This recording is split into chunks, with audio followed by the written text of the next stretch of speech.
Bismillahirrahmanirrahim. Assalamualaikum warahmatullahi wabarakatuh. Salam sejahtera dan selamat malam. Saya Ustaz Hariri.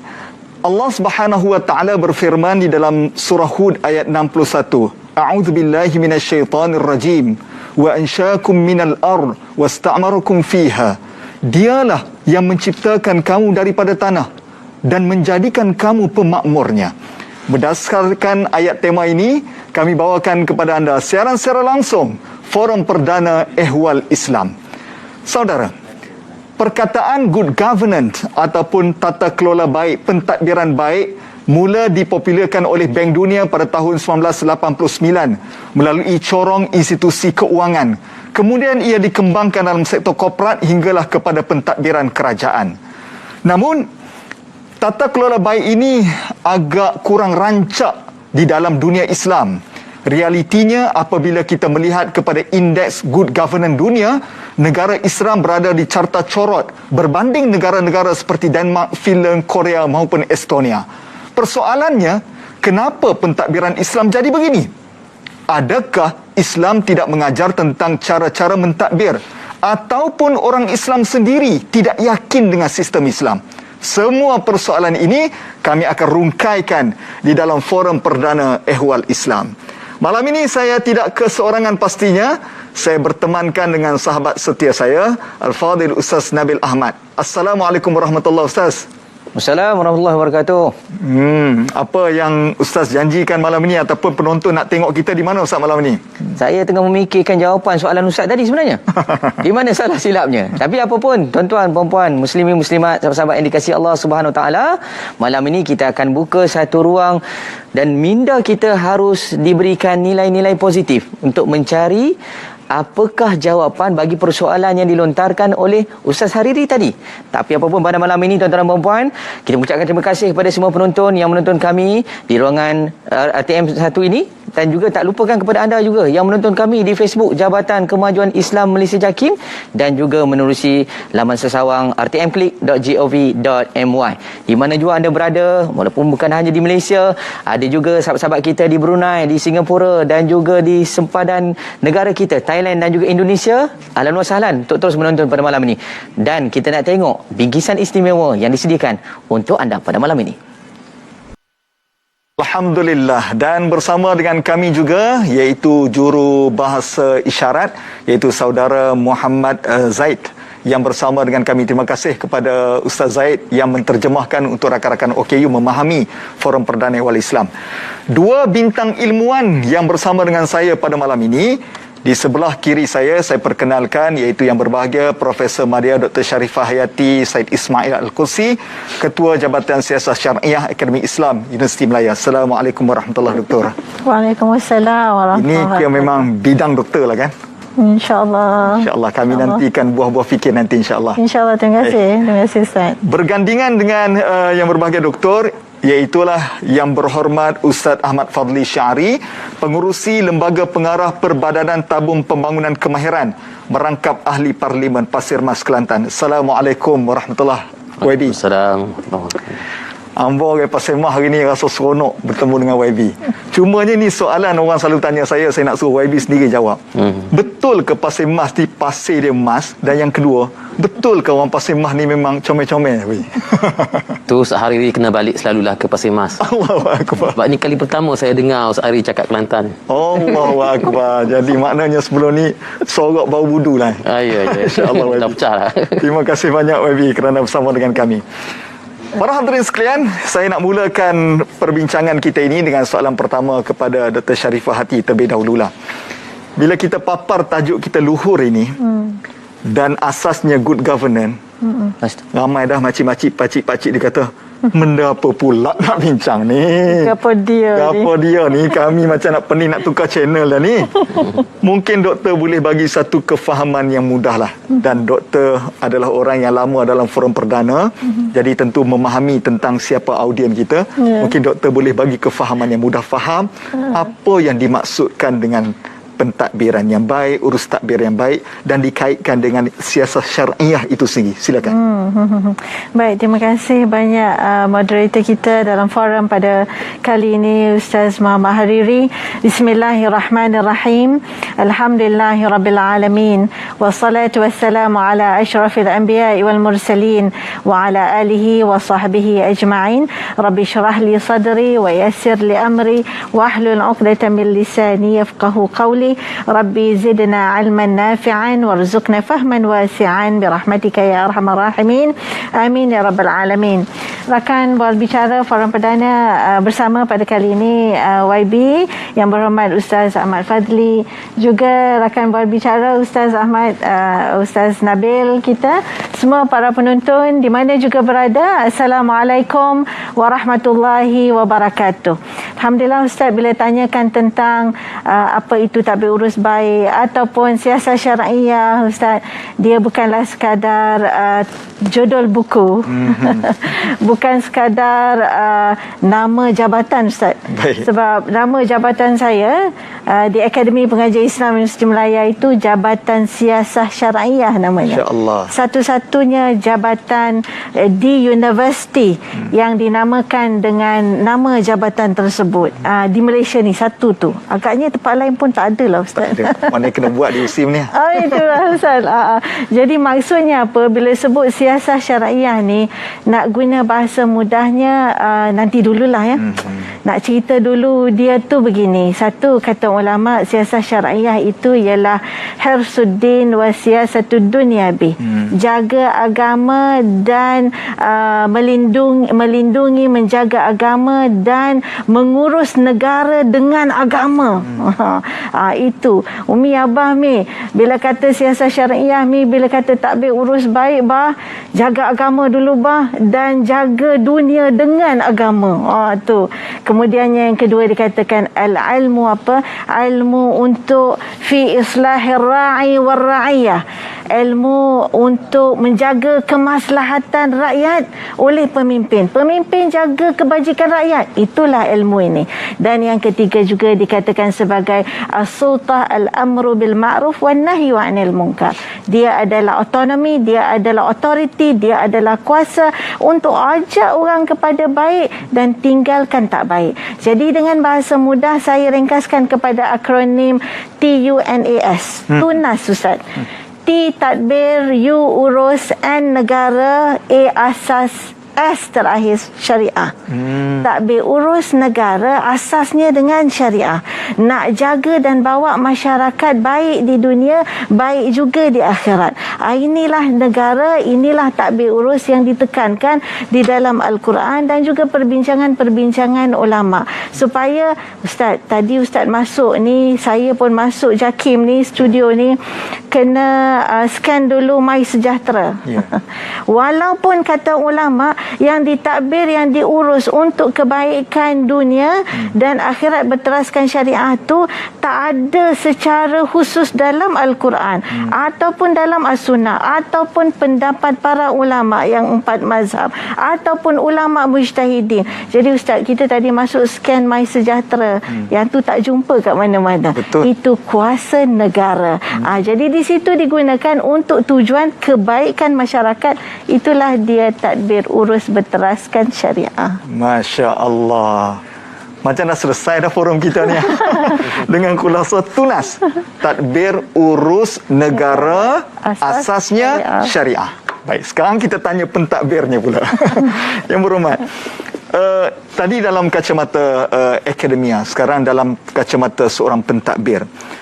Apa pula dimensi siasat syariah ini dalam pentadbiran negara? Adakah good governance ini hanya terkandung dalam buku-buku akademik tetapi sukar untuk dilaksanakan? Tapi kalau boleh dilaksanakan, bagaimana YB? Silakan.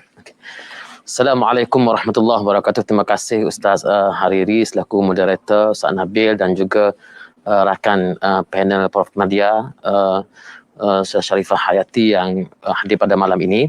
Terima kasih di atas jemputan dan saya menjawab soalan yang dikemukakan tadi, iaitu berkenaan bagaimanakah good governance ini dari sudut kacamata pentadbir. Ya. Saya nak sambung takrifan yang telah diberikan oleh Ustaz Hariri tadi, apabila good governance ini telah diperkenalkan pada tahun 1900 oleh satu Conference of Government pada tahun yang disebutkan tadi, ia menggariskan 3 ciri utama, iaitu yang pertama accountability, iaitu kebertanggungjawaban, yang kedua transparansi, iaitu ketelusan, dan yang ketiga ialah effectiveness, iaitu kecekapan.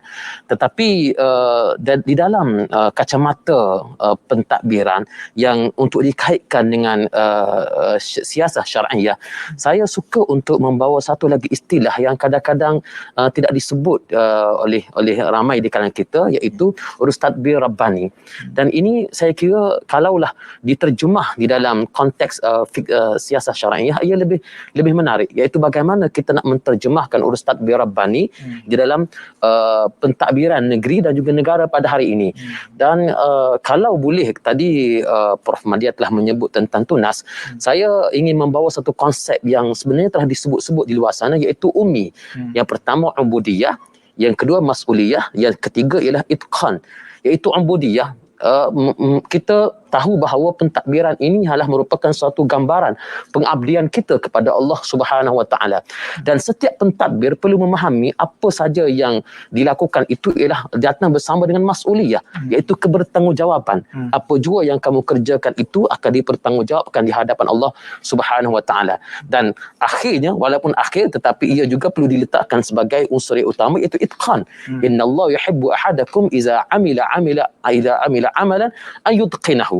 Allah Subhanahu Wa Taala menyukai seseorang daripada kamu apabila kamu melakukan satu amalan, kamu melaksanakan dengan kualiti yang terbaik. Bezanya apa dia? Iaitu bezanya ialah mas'uliyah di hadapan Allah Subhanahu Wa Taala. Jadi kerana itulah dalam konteks urus tadbir pada hari ini, bila kita melihat dari sudut siasah syar'iyah, fiqh siasah, ramai ulama-ulama telah mengarang kitab-kitab, antaranya yang kita tahu bahawa yang terkenal ulama ma'asirah seperti Dr. Yusuf Al-Qaradawi. Tetapi kalau nak dikira dari sudut contoh-contoh amalan pada hari ini, Prof menyebut tadi tentang scan MySejahtera. Kalau saya boleh menyebut lagi berkenaan dengan polisi-polisi semasa yang berkait dengan COVID-19. Antara lain kita tahu bahawa tentang isu penjarakan sosial, isu masjid, dan juga isu sekatan PKP daripada satu negeri ke satu negeri, semuanya adalah merupakan polisi yang diwujudkan dan diubah dari masa ke semasa kerana berubahnya suasana. Terima kasih. Masya Allah. Itqan, mas'uliyah, ubudiyah, dan urus takbir rabbani. Masya Allah, banyak benda-benda perkara yang baru yang kita belajar. Mungkin Ustaz Nabil ada nak tambah, silakan Ustaz. Saya hanya tertarik bila kedua-dua panel kita, Ustaz Hariri, menyebut tentang satu konsep yang ada pada diri kita. Tapi kadang-kadang kita tak sedar bahawa kita sedang mengurus satu pentadbiran dalam kehidupan kita. Tajuk kita pada malam ini adalah berkenaan dengan luhur. Saya bukan kepada tuan-tuan, bila Ustaz Hariri mulakan tentang urus tadbir yang baik ini telah pun mendapat perhatian di awal tahun 1980-an, dan ketika itu Pertubuhan Bangsa-Bangsa Bersatu PBB dan juga Tabung Kewangan Antarabangsa dan juga Bank Dunia telah pun mengambil konsep ini untuk diperkenalkan, dan sudah pasti mereka mempunyai beberapa elemen utama yang digariskan bagi mencapai urus tadbir yang baik. Pun begitu dalam Islam, bukan hanya dipundakkan kepada para pemimpin untuk menggalas tugas ini bagi menguruskan sebuah pentadbiran yang baik, tetapi juga diberi ruang kepada setiap insan masyarakat untuk turut menyumbang. Saya bawakan kepada anda di antara keratan akhbar yang menyebut bahawa penjawat awam adalah ejen perubahan nilai tadbir urus negara. Begitu juga dengan disebut oleh seorang profesor berkenaan dengan ciri-ciri yang perlu ada bagi seorang penjawat awam. Baik, seterusnya ialah disebut oleh pemimpin negara kita bahawa tadbir urus baik bagi menjamin kemakmuran negara, dan sudah pasti untuk merealisasikan amalan tadbir urus yang terbaik bermula pada setiap diri kita. Baik tuan-tuan, jika tadi saya sebutkan berkenaan dengan Bank Dunia, PBB dan juga Tabung Kewangan Antarabangsa, mereka telah menggariskan beberapa ciri utama. Saya bawakan di antaranya ialah Bank Dunia meletakkan 6 dimensi utama untuk menjadikan tadbir urus ini berjaya. Pertama ialah hak bersuara. Yang kedua, kestabilan politik. Ketiga, keberkesanan kerajaan. Keempat, kualiti pengawal seliaan. Kelima, kedaulatan undang-undang. Dan keenam, kawalan rasuah. Seterusnya, kita lihat pula PBB meletakkan 3 prinsip utama bagi menjaga urus tadbir ini. Salah satunya ialah keberkesanan, kedua accountability dan yang ketiga keterangkuman. Pun begitu, dalam situasi kita hari ini, dalam kita membawa nama Islam, saya nak ajukan sedikit soalan kepada Yang Berhormat Ustaz berkenaan dengan isu yang ditimbulkan ini untuk dilihat. PBB, Bank Dunia meletakkan beberapa dimensi. Bagaimana YB pandangan kita bila Islam itu sendiri untuk meletakkan di antara ciri-ciri bagi mencapai urus tadbir yang baik? Sedikit komen daripada YB. Terima kasih kepada Ustaz Nabil. Jika dilihat di dalam Al-Quran, Allah Subhanahu wa taala menyatakan, auzubillahi minasyaitonir rajim, kullu nafsin za'iqatul maut wa innama tuwaffawna ujurakum yaumal qiyamah faman zukhziha 'anil nar wa udkhilal jannata faqad faz. Setiap jiwa itu pasti menemui kematian dan kamu akan ditanya tentang setiap amalan yang telah kamu lakukan. Siapakah orang yang berjaya? Faqad faz. Faman zukhziha 'anil nar wa udkhilal jannah. Sesiapa yang diselamatkan daripada neraka dan dimasukkan ke dalam syurga. KPI, benchmark yang terbaik bagi setiap urus tadbir yang berlaku di dunia ini ialah sesiapa yang dapat menjadikan gerak kerja takbirannya itu menyelamatkannya daripada neraka dan dimasukkan ke dalam syurga. Ia tentu salah satu perkara yang tidak boleh kita jangka, tetapi panduannya sudah ada. Dalam apa jua gerak kerja yang dibuat, sudah pasti kita lihat apakah neracanya di dalam Islam, ia baik atau tidak baik, ia haram atau halal, ia makruh atau mubah atau harus. Maka di situlah kita akan dapat melihat neraca di dalam Islam dan kita dapat melihat bagaimanakah akhirnya ia menjurus kepada sama ada jalan syurga ataupun jalan neraka. Terima kasih Wabi atas sedikit pandangan itu. Baik tuan-tuan dan puan-puan, kita nak berhenti rehat seketika. Kembali lagi selepas ini.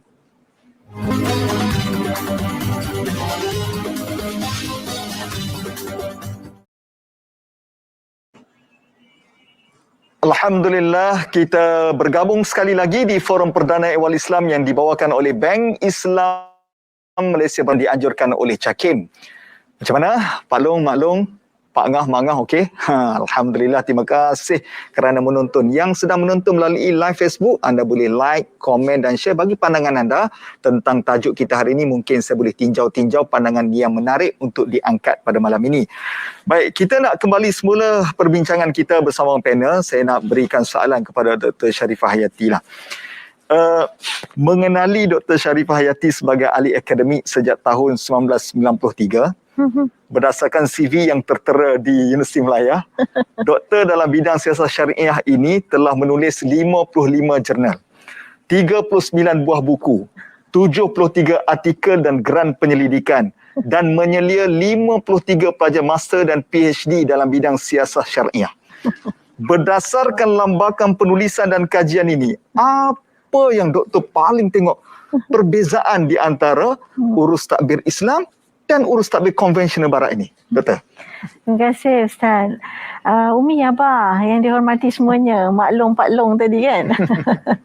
Kalau kita membaca penulisan-penulisan yang begitu progresif tentang takbir urus konvensional ataupun kita guna perkataan contemporary, maka kita akan dapat pelbagai teori-teori yang berkembang begitu pesat dan laju sekali Ustaz. Termasuklah apa yang kita pakai pada hari ini. Kita pakai standard ISO, itu bukan datang pada negara Islam. Kita pakai star rating, nak tahukan prestasi sesuatu jabatan dia ukur. In fact mampu kita pakai star rating sebagainya pun begitu juga. Kita pakai tentang apa? Blue Ocean, lautan biru. Itu pun idea daripada konvensional. Kita pakai apa lagi? 5S Ustaz. Kak Jakim pun pakai 5S kan? Sisir, sapu, semua-semua tu kan. Sebah, sentiasa buat, semua konvensional. Tetapi ada satu perkara yang sangat menarik seperti yang YB sebutkan tadi. Dalam Islam ini, sebab itu bila disebut pentadbiran, ni nanti Umi Abah boleh ingat-ingatkan anak-anak kita. Nak kau kerja, nak kau ingat jaga agama, nak kau kerja, nak ingat jaga amanah, nak amanah kau kan kat dunia je, nak mungkin tak ada orang tanya kau kat dunia, tapi ingat nak kau kerja, nak bawa amanah sampai akhirat. Pat siku lipat, apa kau nak kau boleh dapat, tapi jangan lupa akhirat. Baru kerja kau jadi ibadat, nanti hidup kau akan berkat. Itulah yang ada di dalam tadbir urus Islam. Dia bila kita sebut niat Ustaz kan, tuan-tuan Umi Abah, habis sebut niat je. Barat ni pun dia ada juga, konvensional ni dia ada. Mesti kerja berasaskan apa yang dipendek DMO. Kita hari ni organisasi negara pun ada begitu. V, vision, M, mission, misi, visi, O, objektif. PMO. Mesti ada tu. Tapi dalam Islam dia tak sebut panjang-panjang. Dia sebut satu je. Pendek je. An-niyah. Dia sebut niat. Tapi bila cerita niat ni Umi Abah, ceritanya apa? Qasdu ta'ah ilallah. Kau ada kasat, ada niat untuk taat pada Allah. Kau kerja bila kau nak taat pada Allah. Allah tak suka orang yang berpeluk tubuh. Allah tak suka orang yang bermalas-malasan. Kau dapat pahala kerja dan kerja kau jadi ibadah. Cerita pentadbiran jadi ibadah, there's no in any single paragraph or even line yang kita jumpa dalam ilmu-ilmu konvensional. Jadi itulah yang menariknya tuan-tuan dan puan-puan sekalian, kita mengambil pentadbiran Islam ini bukan hanya di dunia macam yang Umi Abah, semua kita sentiasa berdoa Rabbana atina fid dunya hasanah. Rupanya dengan mentadbir, dengan mengurus negara dan masyarakat, kita boleh dapat dunia yang baik, wa fil akhirati hasanah, dan kita kumpullah segala luhur-luhur kita, luhur pada diri dengan budi pekerti, adab, akhlak, nilai, integriti, luhur pada perlembagaan dengan menjaga rukun negara dan sebagainya, luhur kepada agama kita tegakkan, kesemuanya itu akan membawa kita kepada kejayaan di akhirat. Agama, amanah, ibadat, akhirat, inilah cara kita dan membezakan di antara konvensional, kontemporari dan juga dengan Islam. Baik, saya nak lanjutkan pembicaraan dengan Yang Berhormat Ustaz. Kadang-kadang ada orang yang melihat sisi pandang Islam ini dengan begitu jumud, melihat hanya semayang, puasa, zakat, dan seolah-olah mentadbir ini asing dalam Islam. Boleh Ustaz membalas hujah ini dengan memberi contoh-contoh pentadbiran Nabi, Khalifah yang boleh diaplikasikan sehingga akhir zaman? Ustaz. Terima kasih Ustaz Hariri. Satu soalan yang memerlukan kepada satu lagi jena ditulis oleh Dr. Sharifah sebenarnya. Ia begitu luas sebenarnya urus tadbir di dalam Islam ini, dan kalau kita boleh highlight seorang pentadbir yang telah diberikan oleh Allah Subhanahu Wa Taala kekuasaan seluruh dunia, iaitu Nabi Sulaiman alaihi salatu wassalam, yang disebut di dalam surah An-Naml. Banyak sebenarnya yang kita boleh kaji di dalam surah An-Naml ini, tetapi saya mahu menyentuh satu sahaja, iaitu keprihatinan seorang penguasa terhadap rakyat. Itu ada di dalam urus tadbir Nabi Sulaiman. Sebagai contoh, disebut di dalam Al-Quran, a'udzubillahi minasyaitonirrajim, wa husyira li Sulaimana junuduhu minal insi wal jinni wat tayri fahum yuz'un. Nabi Sulaiman dikumpulkan kepadanya seluruh tentera-tenteranya, jin, manusia dan juga burung-burung, dan hatta iza atau ala wadin namli qalat namlatun ya ayyuhan namlu dukhulu masakinakum la yahtimannakum Sulaiman wa junuduhu wa hum la yash'urun. Sadaqallahul azim. Ayat ini panjang. Ketika sampai satu tempat, Nabi Sulaiman break sekejap kerana terdengar bagaimana seekor semut berkata kepada semut-semut yang lain, masuklah kamu ke dalam rumah kamu supaya kamu tidak dipijak oleh Sulaiman.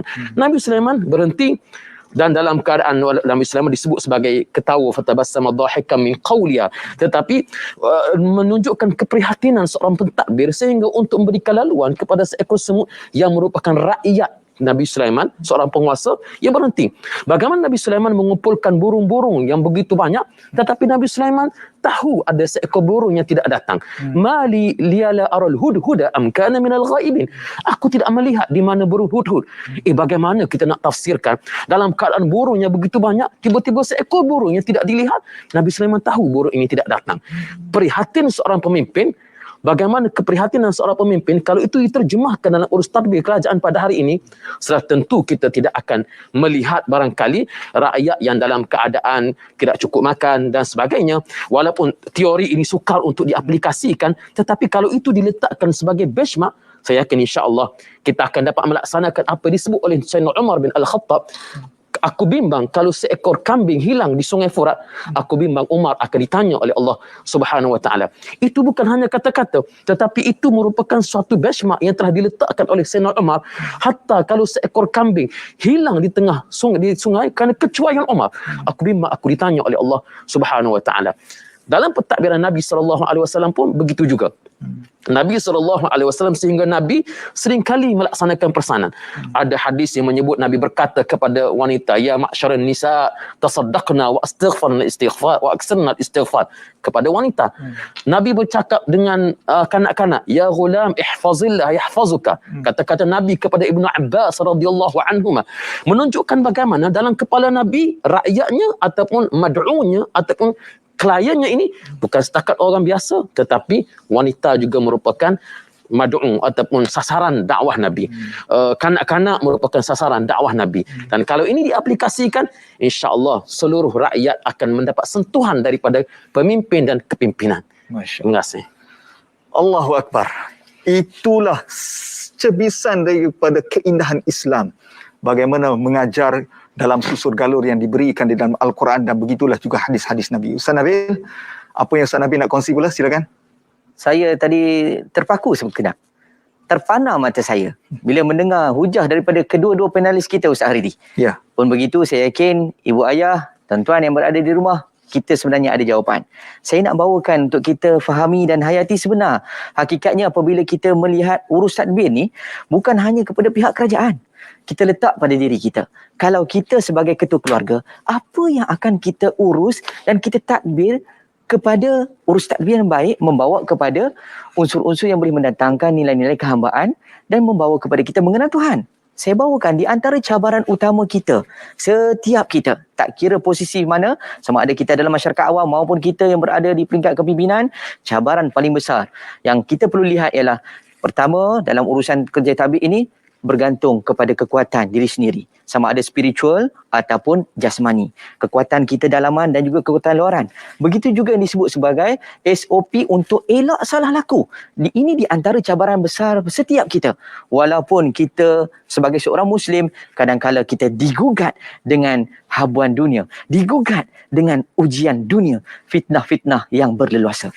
Baik, kita lihat balik, di antara isu-isu yang paling banyak disebut, terutama dalam negara kita, ialah berkaitan dengan rasuah yang akhirnya menggugat ketulusan urus tadbir yang baik. Pun begitu, sahabat-sahabat yang dirahmati Allah sekalian, beberapa kata-kata lagi sebagai perangsang untuk kita ingat bahawa bukan hari ini kita berpijak di bumi yang kita main-main, tetapi ini bumi yang kita pijak untuk kita tuai hasilnya di kemudian hari. Baik, saya bawakan salah satunya di antara isu yang ditimbulkan oleh sahabat-sahabat kita di dalam media sosial, antaranya apabila dilihat pihak kerajaan, terutamanya dalam mentadbir, ada kalanya dianggap menyempitkan lagi ruang dan menekan kedudukan kita. Sebagai contoh, bila hari ini LHDN mencari pembayar-pembayar cukai yang gagal mengenakan ataupun membayar cukai-cukai mereka, dan akhirnya timbul satu laman sesama, LHDN cari siapa hari ini. Sebagai contoh.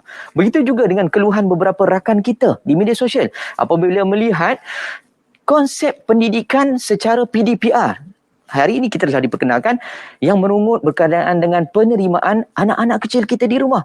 Kajian mengatakan bagi mereka ialah ketidaksesuaian. Saya nak lihat di sini untuk kita betulkan balik persepsi. Soalan ini saya nak ajukan secara ringkas pada Prof Madya. Ya, apabila dilihat pandemik COVID-19 ini benar-benar menguji urus tadbir yang baik, Prof, saya nak minta untuk kita betulkan balik persepsi masyarakat. Terutama bila menyatakan bahawa kerajaan nampak gaya ni memang nak menyusahkan rakyat. Kerajaan ni nampak gaya nak menguntungkan diri sendiri. Betul atau tidak keterangan itu di kalangan masyarakat kita? Baik, terima kasih Ustaz Nabil. Sebenarnya inilah peranan kebijaksanaan pemimpin kerajaan kepada masyarakat. Sebab itu kita sebutkan di awal tadi, yang dikatakan tadbir urus baik itu ialah apabila pemimpin kerajaan, ketua itu dia melaksanakan suatu tanggungjawab itu yang telah dipastikan maslahahnya lebih baik berbanding mafsadahnya. Ini konsep maslahah itu yang disebut oleh Profesor Yusuf Al-Qaradawi misalnya, ataupun oleh Asy-Syatibi di dalam kitab Muwafaqat. Kita tengok ini yang ditengok oleh pemimpin, antara dua masalah kebaikan, mana yang lebih baik untuk jangka panjang. Kadang-kadang Ustaz, kita nampak kebaikan tapi jangka pendek. Yang kaji, yang dengar, yang ambil pelbagai sumber dan maklumat ini kerja pemimpin, dialah yang melihat dan menilai mafsadah jangka panjang bincang juga. Oh, ada keburukan jangka panjang. Kalau dibiarkan nanti, teruk negara kita nanti. Yang ini kadang-kadang tidak dapat dijangkau oleh pemikiran biasa masyarakat misalnya. Sebab itu pentadbiran juga memerlukan R&D kajian, dan pentadbiran juga seperti di dalam Nasihah Al-Mulk oleh Imam Al-Ghazali mesti mendapatkan buah fikiran daripada pakar, ulama dan orang-orang yang berkepakaran di dalam hal itu. Dan kita yakin pemimpin telah mendapatkannya sehingga lahirlah pelbagai keputusan-keputusan yang besar di peringkat negara. Terima kasih Prof. Madia. Betul lah kata Dr. Syekh Qaradawi, kalamuna kasir wa intajuna qalil. Kita ni banyak cakap, montaj ataupun kita kata hasilnya amat sedikit. Fikir-fikirkan. Kita berhenti rehat seketika. Kembali lagi selepas ini.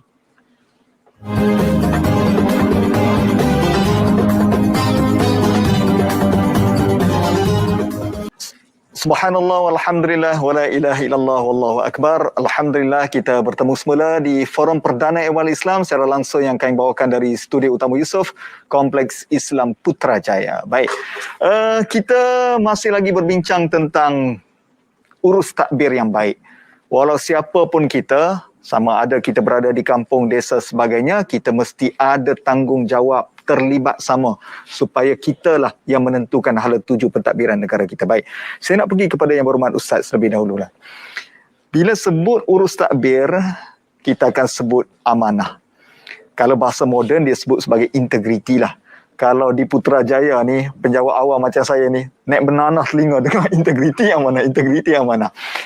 Apa pentingnya amanah ini dalam pentadbiran? Dan kalaulah amanah ini dipegang oleh orang-orang yang tidak menghayati amanah, apa kesannya kepada agama dan negara? Silakan Wabi. Terima kasih kepada Ustaz Hariri. Saya pergi terus kepada kesan dari sudut apabila amanah ni tidak dilaksanakan dengan sebaik mungkin. Ya, kita tahu berkenaan dengan indeks rasuah dan sebagainya, dan ia semakin membarah dalam situasi semua orang sudah tidak ada kerja, dalam situasi ekonomi merudum di seluruh, bukan setakat Malaysia tapi di seluruh dunia. Jadi manusia dalam keadaan desperate, manusia dalam keadaan terdesak, dan isu integriti ini menjadi satu isu utama.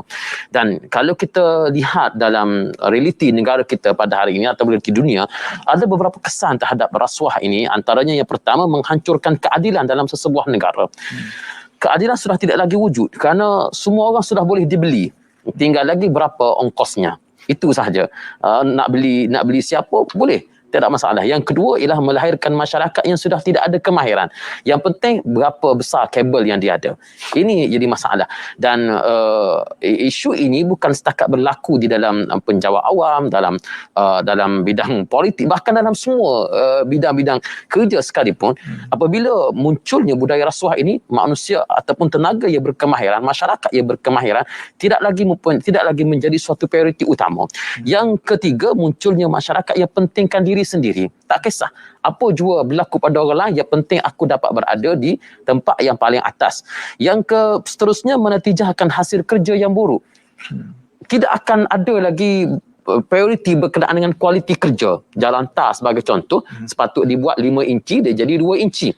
Dan apabila buat 2 inci, dan kita tahu bahawa ada jabatan-jabatan tertentu yang kerjanya akan menggerudi jalan tar tersebut untuk diketahui sama ada 5 inci atau 2 inci sebagainya. Di tempat yang digerudi itu sudah ditanda terlebih awal, jangan gerudi di tempat lain, tempat tu digerudi. Maknanya orang yang melaksanakan, orang yang berpegang dengan amalan ni, semua orang sudah dia berjaya suap. Semua orang berjaya suap. Artinya apa dia? Artinya tidak ada cara lain melainkan manusia kena kembali kepada takutnya kepada Allah Subhanahu Wa Taala. Peraturan manusia tidak boleh untuk mengawal manusia. Yang boleh mengawal manusia hanyalah peraturan Allah Subhanahu Wa Taala. Sebagaimana lembu, dengan maaf saya sebut, bahawa sebagaimana binatang tidak boleh mengawal binatang. Lembu tidak boleh mengawal lembu, ia perlu dikawal oleh manusia. Manusia tidak boleh mengawal manusia, ia perlu dikawal dengan peraturan daripada Allah Subhanahu Wa Taala. Kalau saya boleh sebut lagi, kos pengurusan akan meningkat, pengurusan pentadbiran menjadi lambat dan kucak-kacik, bertambahnya orang jahat yang bertambah, muncul orang jahat yang bertambah jahat, dan menyebabkan pembahagian kekayaan yang tidak seimbang. Inilah kesan-kesan rasuah terhadap masyarakat yang kita bimbang kalau budaya ini tidak dikekang, ia akan menjadi semakin membarah dan pada akhirnya negara ini boleh runtuh. Terima kasih. Allahu Akbar. Ini baru sedikit kesan, tetapi apa yang disebutkan tadi, kalau kita tak jaga akan hancurlah negara dan agama kita itu sendirilah. Baik, saya nak pergi kepada Dr. Sharifah Hayati. Soalan ni saya tak tahulah, tapi saya nak tanya jugalah. Ya. Daripada sejujur-jujur hati Dr. Sharifah Hayati dan juga orang akademik, kalaulah saya bagi ruang kepada Dr. Sharifah untuk memberi nasihat kepada para pemimpin, tak kiralah di peringkat kecil sampailah besar, apa yang doktor nak cakapkan? Kerana pemimpin inilah yang membawa hala tuju kepada negara, agama dan masyarakat kita. Silakan doktor. Terima kasih Ustaz. Soalan tu buat hati saya sayu lah pula. Ya, sebenarnya kalau diikutkan kullukum ra'in wa kullukum mas'ulun an ra'iyati. Kita menyadari bahawa setiap daripada kita adalah pemimpin dan kita bertanggungjawab atas pemimpin. Tapi dalam masa yang sama sebagai seorang rakyat biasa Ustaz, saya juga menyadari apa yang yang sedang dirasai oleh masyarakat di luar sana. Dengan kesusahan, keperitan, kepayahan hidup, terutama dengan pandemik 2 tahun yang berlaku ini, sesuatu yang sangat tinggi diharapkan oleh masyarakat. Ya. Maka dengan sebab itu, jujur dari hati saya sendirilah Ustaz, kita harus mempunyai kesungguhan yang mendalam dengan amanah yang tinggi dan sifat diri yang adil dalam melakukan sesuatu tanggungjawab. Kita pun tahu di dalam hadis baginda Rasul SAW menyebutkan 7 golongan, sab'atun yuzilluhumullah fi zillihi yauma la zillu illa yauma la zilla illa zilluh. 7 golongan yang nantinya akan mendapat perlindungan daripada Allah Subhanahu wa taala pada hari yang tidak ada perlindungan. Dalam 7 tu, atas sekali yang disebut adalah al-imamul adil. Kita kena ingat kuasa kepimpinan bukanlah untuk keseronokan. Kita telah belajar daripada sejarah yang lampau, hatta sejarah negara kita sendiri dan sejarah-sejarah silam seperti kejatuhan Andalusia, yang mana kejatuhan itulah disebabkan oleh tamaknya manusia dengan harta, berlomba-lomba nakkan kuasa, dan lupa akan tanggungjawab diri. So itu diingatkan kita, khairun nas man lam yatsruk akhiratahu li dunyahu wa dunyahu li akhirati. Sebaik-baik manusia ialah manusia yang tak tinggalkan akhirat dia kerana dunianya dan tak tinggalkan dunia kerana nak mengejar akhiratnya. Maka dengan sebab itu Ustaz, saya teringat juga nasihat yang dinukil oleh Ibn Khaldun dalam kitabnya Muqaddimah. Ibn Khaldun menukilkan satu surat yang ditulis oleh bapa kepada seorang gubernur yang namanya Abdullah bin Tahir. Abahnya adalah Tahir bin Al-Husain yang menulis surat ni kepada anak dia, kepada gubernur ini. Gubernur ini dilantik oleh Khalifah Al-Ma'mun. Jadi inilah perasaan seorang ayah yang mengingatkan kepada anaknya yang merupakan seorang gubernur. Yang mana isi surat itu akhirnya dijumpai oleh khalifah ini, Khalifah Al-Ma'mun. Bila Khalifah Al-Ma'mun jumpa surat yang bapa gubernur ini, iaitu Abdullah bin Tahir, terima daripada abahnya. Jadi bila Ustaz kata pesan, saya teringat pesan Tahir bin Al-Husain kepada anaknya seorang gubernur, yang akhirnya dijumpai oleh Khalifah Al-Ma'mun, dan Khalifah Al-Ma'mun mengarahkan surat ini kita edarkan kepada semua penjawat awam, seolah-olah gitu, kepada semua pemimpin, macam kita kata pekeliling lah, edarkan kepada semua. Jadi apa antara nasihat seorang abah kepada anaknya yang merupakan gubernur? Dia kata, jaga agama, jangan lupa agama, jangan lupa ibadat hari-hari, jangan lupa bersahabat dengan orang soleh, jangan lupa jaga akhlak, jangan lupa letak diri kamu di tempat orang yang dipimpin, jangan lupa belanjakan harta kamu untuk kebajikan masyarakat. Inilah pesan seorang ayah kepada pemimpin yang kesemuanya merangkumi tadbir urus baik sebenarnya, yang merangkumi amanah yang YB sebutkan tadi, yang di dalam Al-Quran menyebutkan, ya ayyuhalladzina amanu la takhunullah war rasul wa takhunu amanatikum wa antum ta'lamun. Jangan khianat. Jadi kita nak mengingatkan diri saya sendiri dan semua kita yang memimpin di mana juga berada, jangan khianat. Peganglah amanah ini dengan setulus hati kerana kita akan ditanya nanti. Wallahu a'lam. Allahu Akbar. Saya ni di pejabat tidaklah pangkatnya tinggi. Saya rasa ketar dengan nasihat yang diberikan tadi. Mudah-mudahan ia dirasai kita juga Di mana saja kita berada, kita pikul dan juga pegang amanah Allah kerana Allah. Ustaz Nabil, Ya, apa yang gambar love yang di belakang Ustaz Nabil tu? nak memberikan nilai-nilai positif. Okey. Jangan tertekan. Saya bimbang Ustaz. Bila kita bincang isu urus tadbir ni, kadang-kadang berkerut dahi kita. Memikirkan macam mana ni. Relax. Ini bukan masalah besar, tapi masalah pada diri sendiri. Tapi kalau masalah diri sendiri tak selesai, akan jadi masalah besar. Sebab itulah tuan-tuan, kita lihat bahawa apa kesan daripada urus tadbir yang baik untuk diri dan untuk orang di sekeliling. Pertama, kita perlu lihat bahawa bila urus tadbir yang baik, sudah pasti akan membentuk nilai integriti, nilai kebertanggungjawaban dan ada unsur-unsur amanah dan jujur. Begitu juga jika urus tadbir berkesan, kesedaran khususnya kepada semua masyarakat agar menjamin kelestarian sungai, flora dan juga fauna. Ini perkara yang perlu kita lihat. Bukan kita hanya nak hidup di dunia. Begitu juga dengan binatang, tumbuh-tumbuhan dan seumpama yang lain dengan kita. Begitu juga sahabat-sahabat, urus tadbir yang baik, terutama kewangan, penting bagi pertumbuhan ekonomi negara. Dan saya bawakan salah satu pujian yang patut kita berikan kepada negara kita apabila Malaysia di tempat pertama indikator pembangunan kewangan Islam tahun 2021. Kenapa tuan-tuan saya bacakan begini? IFDI iaitu berkenaan dengan indikator pembangunan kewangan Islam 2021 meletakkan Malaysia di tempat yang pertama, disusuli oleh Indonesia dan pencapaian seterusnya oleh Arab Saudi dan juga Emirat Arab Bersatu. Ada beberapa elemen utama dalam memastikan Malaysia di tempat pertama, iaitu kerana dengan pengetahuan, pembangunan kuantitatif, tadbir urus dan juga kesedaran. Ini di antara ciri-ciri yang perlu ada bagi kita menjamin dan menjaga setiap sesuatu yang Allah anugerahkan kepada kita. Tepuk dada, jangan tanya orang lain, tanya diri sendiri. Berehat sekejap, jangan ke mana-mana. Kembali lagi selepas ini.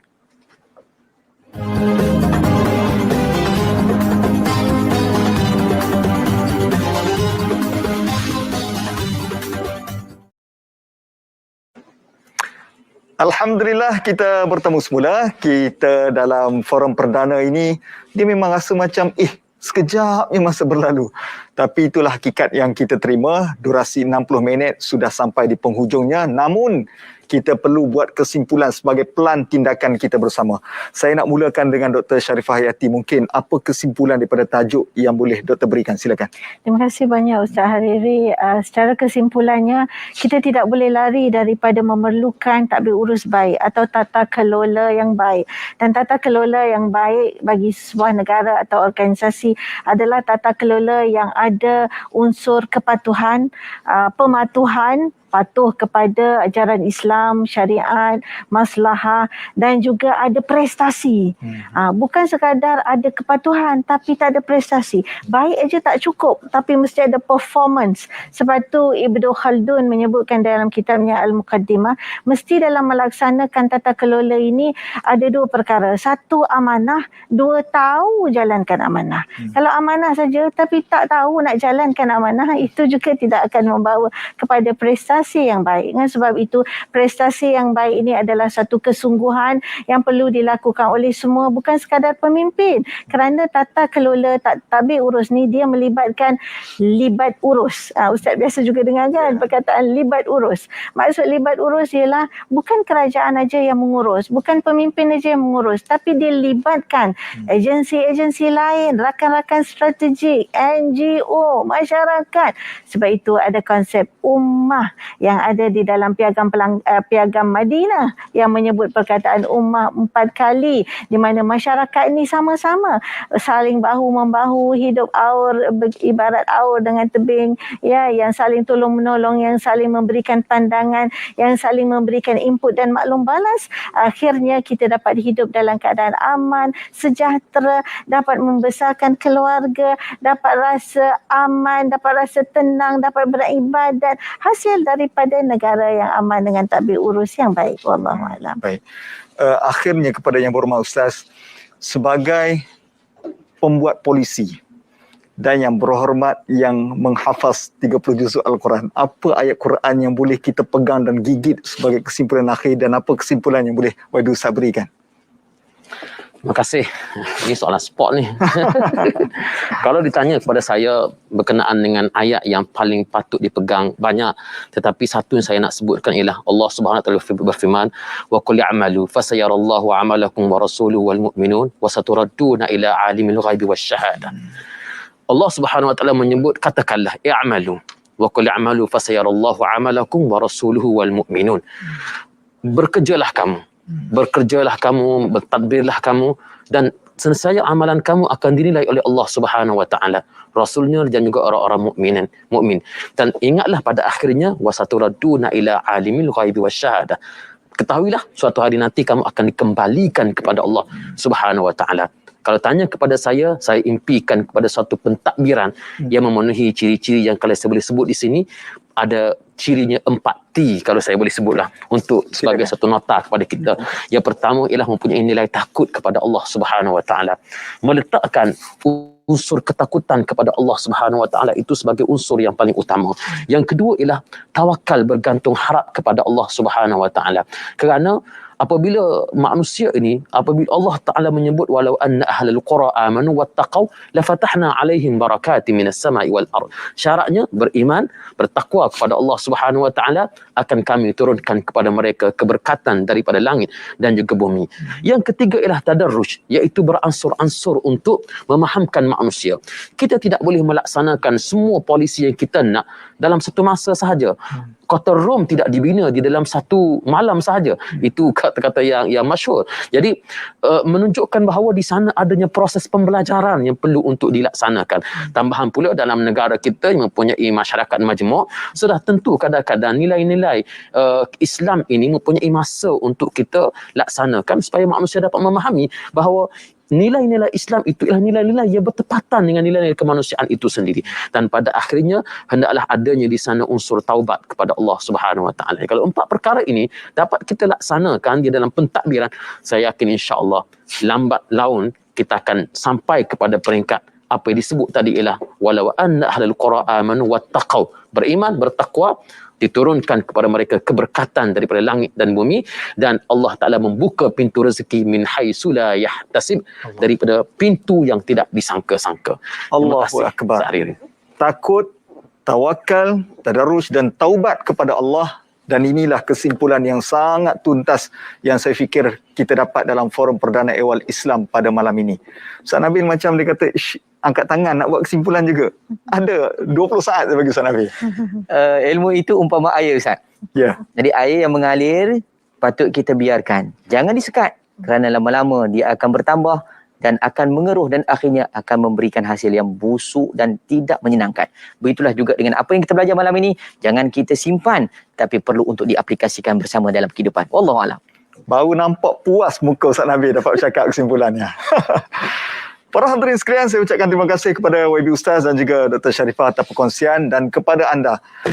Kesimpulan yang dapat saya buat pada malam ini adalah, dari tahun 1978, Forum Perdana Ehwal Islam bersiaran Khamis malam Jumaat.